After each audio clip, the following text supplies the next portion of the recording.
नमस्कार, जोहार मित्रों। मैं योगेश कुमार आप सभी का आपके अपने YouTube चैनल अपना क्लासरूम पे स्वागत करता हूं। दोस्तों, झारखंड के खोरठा का ये सीरीज चल रहा है और खोरठा सीरीज के तहत आज दूसरा लेक्चर है और आज के इस लेक्चर में हम लोग जानेंगे संज्ञा किसे कहते हैं।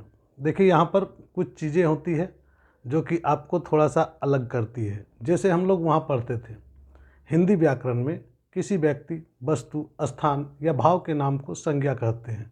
थोड़ा सा चीज़ें वही रहेंगी क्योंकि व्याकरण तो हिंदी की हो या अन्य भाषाओं की है, व्याकरण लगभग वही होती है, परंतु लिखने का तरीका इसका अलग होता है, समझने का तरीका अलग होता है, शब्दों का चयन अलग होता है और जो शब्द हैं वह यहाँ के लोकल शब्द पर आधारित होते हैं। और जब लोकल शब्द होंगे तो स्वाभाविक है कि आपको थोड़ा सा समस्या होती है। खैर, कोई बात नहीं है, आप इस चैनल पे हैं और इस चैनल पे आपको वो सारी समस्याओं को दूर करने का मैं जिम्मा लेता हूँ। और ख़ास करके जाने कि जो आपकी मूल भाव है व्याकरण की, उस भाव को लेते हुए ही खोरठा व्याकरण को हम लोग शुरू करेंगे। और खोरठा व्याकरण के तहत हम लोगों ने पहला चैप्टर देख लिया था। आज हम लोगों का दूसरा चैप्टर है, यानी कि लेक्चर 2 में आप देख रहे हैं कि कैसे संज्ञा को हम यहाँ परिभाषित कर सकते हैं और संज्ञा की क्या परिभाषा है, उनके क्या क्या भेद है। जैसे कि संज्ञा की जो परिभाषा वहाँ पर है, उसी आधार पर संज्ञा की यहाँ पर परिभाषा क्या है यह देखेंगे और उसके साथ में हम लोग इसका हिंदी भाव भी समझेंगे। यानी कि यहाँ आप लोग देख पा रहे होंगे परिभाषा लिखा हुआ है कोनो जिनिसक, लोकक, ठावक, गोछाक, नाम, आर, कोनो भावक नाम के संज्ञा बजकल जा है। यानी कि किसी भी व्यक्ति, वस्तु, स्थान, भाव या द्रव्य इत्यादि के नाम को हम संज्ञा कहते हैं। तो यहाँ पर क्या कहा गया है कि कोनो जिनिस है, जिनिस मतलब समान, कोनो जिनिस है, लौकिक मतलब व्यक्ति, ठावक मतलब स्थान, गोछाक मतलब ग्रुप, नाम यानी कि नाम आदि को हम क्या कहते हैं, भावक मतलब भाव आदि को हम क्या कहते हैं, तो संज्ञा कहते हैं।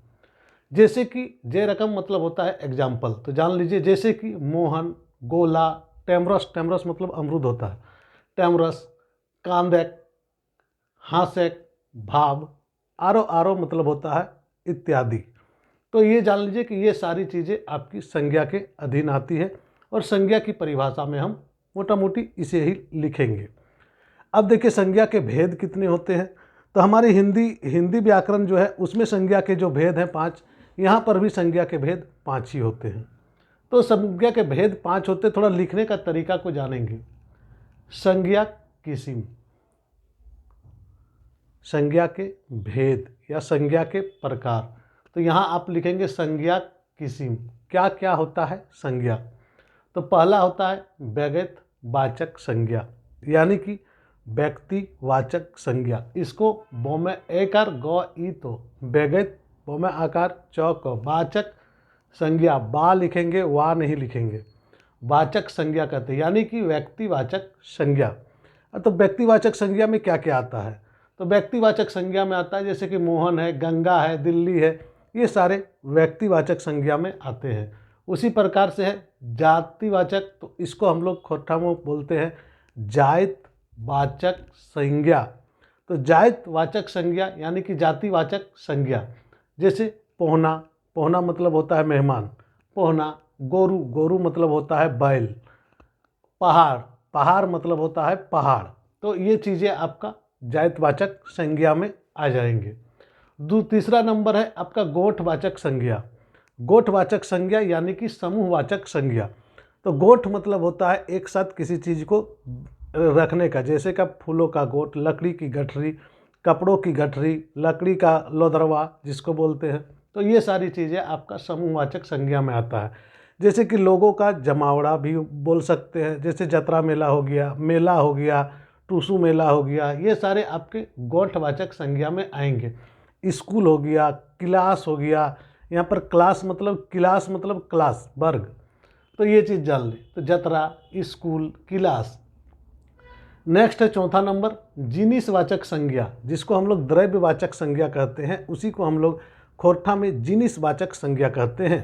तो जिनिसवाचक संज्ञा के हम लोग क्या कहते हैं, द्रव्यवाचक संज्ञा, यानी कोई ऐसी संज्ञा जिसका नाप तोल किया जा सके। आगे हम लोग जब विस्तार से पढ़ेंगे तो देखेंगे।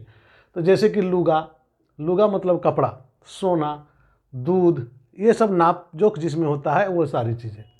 नेक्स्ट है आपका भाव गुण वाचक संज्ञा। तो भाव गुण वाचक संज्ञा यानी कि भाववाचक संज्ञा। भाववाचक संज्ञा मतलब हो गया कि ऐसी संज्ञा जिससे भाव का बोध होता हो, जैसे बुढ़ापा, जैसे अच्छाई, इस टाइप का। तो यहाँ पर जैसे ढड़नच, किचकिच, बूढ़ा, ये सब चीज़ें आपका भाववाचक संज्ञा में आ जाती है।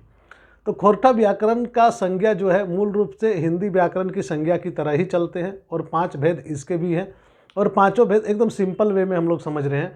पांचों भेद का किस प्रकार से हम लोग परिभाषित कर सकते हैं इसे देखेंगे, और इसके साथ में हम लोग देखेंगे उसके एग्जाम्पल्स को। कई ऐसी चीज़ें और भी है जैसे कि सेंटेंस बना के देखना, तो वो सारी चीज़ें बहुत लॉन्ग वे में होती है, और लॉन्ग वे में आपका जो क्लासेस होंगी तब उसको कराया जाएगा, लेकिन आप थोड़ा सा दिमाग लगाएंगे तो उसे आप अपने से भी कर सकते हैं। तो यहाँ पर देखिए जैसे है कि व्यगतवाचक संज्ञा। तो व्यगतवाचक संज्ञा की परिभाषा हम किस प्रकार से लिखेंगे, तो यहाँ पर देखिए लिखे हुए हमने, जे संज्ञा ले कोन्हो एगो, जे संज्ञा ले कोन्हो एगो व्यगत यानी कि व्यक्ति, जिनिसक यानी कि समान के नाम फुरछा है, यानी कि इससे किसी व्यक्ति, वस्तु या स्थान का नाम फुरछा है, ओकरा हम की कहे व्यगतवाचक संज्ञा कहे।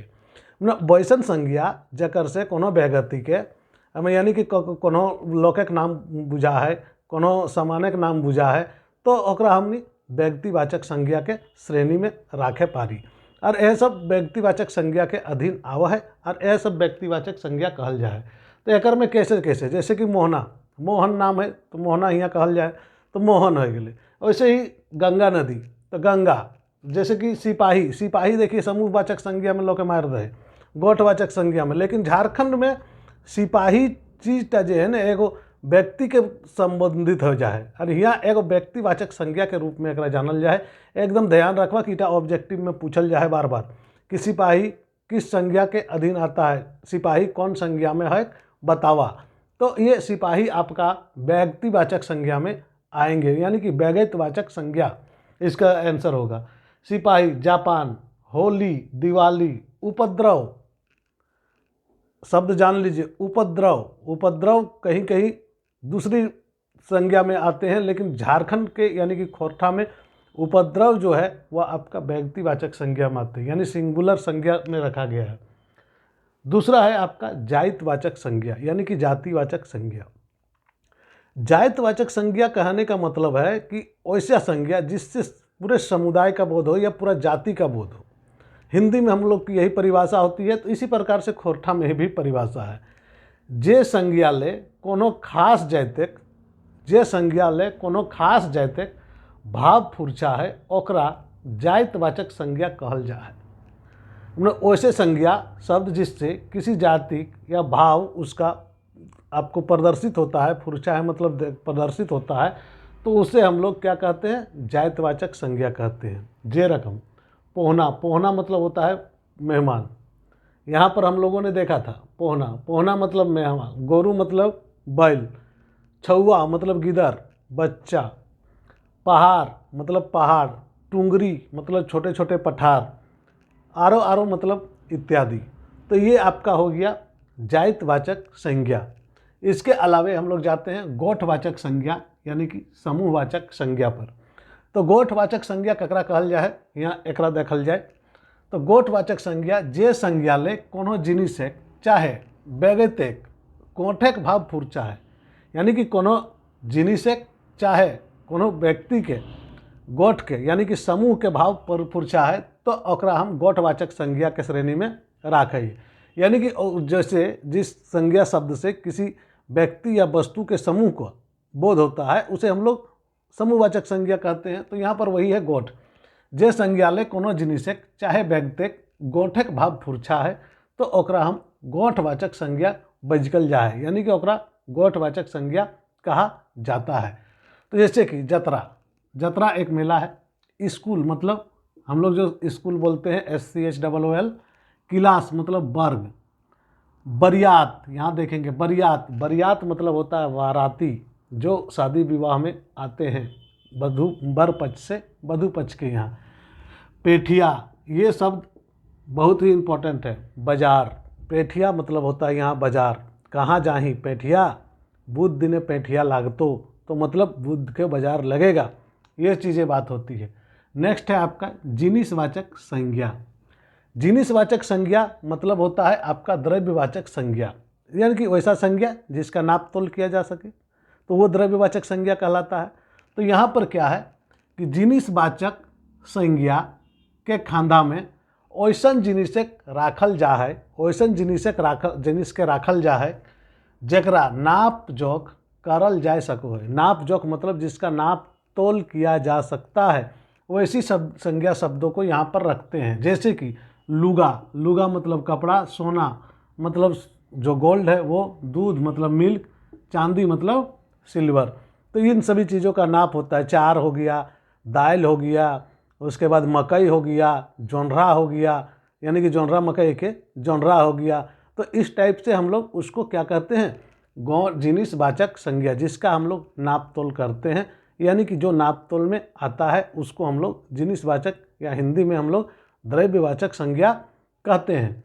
छोटे छोटे से वीडियोज में आप लोगों को सारी चीज़ें क्लियर कर दी जाएगी, ताकि आप लोग कभी भी वीडियो देखें तो आप लोगों को बोरिंग नहीं लगेगी, बहुत ज़्यादा सवाल जवाब यहाँ पर नहीं होगा। नेक्स्ट है कि भाव और गुणवाचक संज्ञा। तो भाव और गुणवाचक संज्ञा मतलब वही हो गया आपका भाववाचक संज्ञा। यहाँ गुण का देखेंगे, लिखावट पर ध्यान देंगे ज़्यादा, क्योंकि मैं जानबूझ के उस प्रकार से लिखता हूँ ताकि आपको आराम से समझ में आ जाए। जे संज्ञा ले व्यगत चाहे जिनिसक गुण लाभ चाहे दोषक। गुण लाभ और दोष, यानी कि गुण लाभ और दोष का भाव फुरछा है, मतलब उसका संबंध होता है, तो ओकरा हम भाव गुणवाचक संज्ञा कह पारी। यानी कि वैसी संज्ञा शब्द जिससे हम लोगों का क्या फुरछाता है, जे संज्ञा ले व्यक्ति के गुण लाभ और दोष, गुण लाभ और दोष तीनों चीज़ अगर फुरछाता है, तब हम लोग उसको बोलते हैं कि ये जो संज्ञा है यह आपका भाव गुणवाचक संज्ञा है। जैसे कि छुआ मतलब बच्चा रोता है तो पता चल जाता है कि बच्चा है। धड़नच, ज़बरदस्ती का कोई कुछ कर रहा है तो। किचकिचाई, किचकिचाई मतलब हो गया कि जैसे बरसात का पानी से पूरा ज़मीन में किचकिचाई गले, तो ये हो गया यहाँ पर किचकिचाई, भाव है, ठीक है। बूढ़ा, बूढ़ा भी एक प्रकार का गुण लाभ या दोष में आता है, तो बुढ़ापा जो है एक प्रकार का भाव है। इस प्रकार के एग्जाम्पल आप लोग देख सकते हैं। तो संज्ञा देखिए, खोरठा का जो व्याकरण है वह हम लोगों ने शुरू किया है, और यह हम लोगों का दूसरा लेक्चर है। और इस दूसरे लेक्चर के तहत हम लोगों ने संज्ञा के परिभाषा को देख लिया और संज्ञा के सभी भेदों को देख लिया। इसके अलावे आप लोग अगर संज्ञा लिखने के लिए आ जाता है तो आप इतना ही लिखेंगे नहीं, इसके साथ में आप लोग एक एक सेंटेंस भी दे देंगे। जैसे कि सेंटेंस कहना जाता है कि जैसे कि व्यक्तिवाचक संज्ञा है, तो व्यक्तिवाचक संज्ञा में जैसे कि नरेश घर है, घर गेल है, जोगेश पढ़ाई कर है, जोगेश वीडियो बनवा है, तो इस प्रकार से लिख सकते हैं। उसी प्रकार से जातिवाचक संज्ञा में भी आप एग्जाम्पल दे के सेंटेंस बना के आप वहाँ पर शो कर सकते हैं। तो ये सारी चीज़ों के साथ आज का क्लास मैं यहाँ पर एंड करता हूँ। अच्छा लगे तो कमेंट कर लीजिए, दोस्तों के साथ शेयर कर लीजिए, और अगर नए हैं तो चैनल को सब्सक्राइब कर लीजिए, क्योंकि प्रत्येक चैप्टर का आपको सटीक और सही वीडियोज आपको मिल जाएंगे। खोरठा भाषा में आप लोगों को कहीं कोई परेशानी नहीं होगी, जल्द से जल्द व्याकरण खत्म हो जाएंगे, और व्याकरण खत्म होने के बाद हम लोग शिष्ट साहित्य में प्रवेश करेंगे। हमने जो पोलिंग करवाई थी उसमें सर्वाधिक लोगों ने पोल में व्याकरण को दिया था, जिस कारण से आप लोगों की व्याकरण की वीडियोज अपलोड हो रही है। अगर आप लोग पोल में शिष्ट साहित्य को करते तो शायद शिष्ट साहित्य होता, लेकिन समझने की बात है कि सबसे पहले अगर व्याकरण को समझेंगे तो शिष्ट साहित्य आसानी से समझ में आ जाएंगे। तो आप लोगों को क्या करना है कि ज़्यादा से ज़्यादा कोशिश करना है कि खोरठा में लिखने का प्रैक्टिस करें।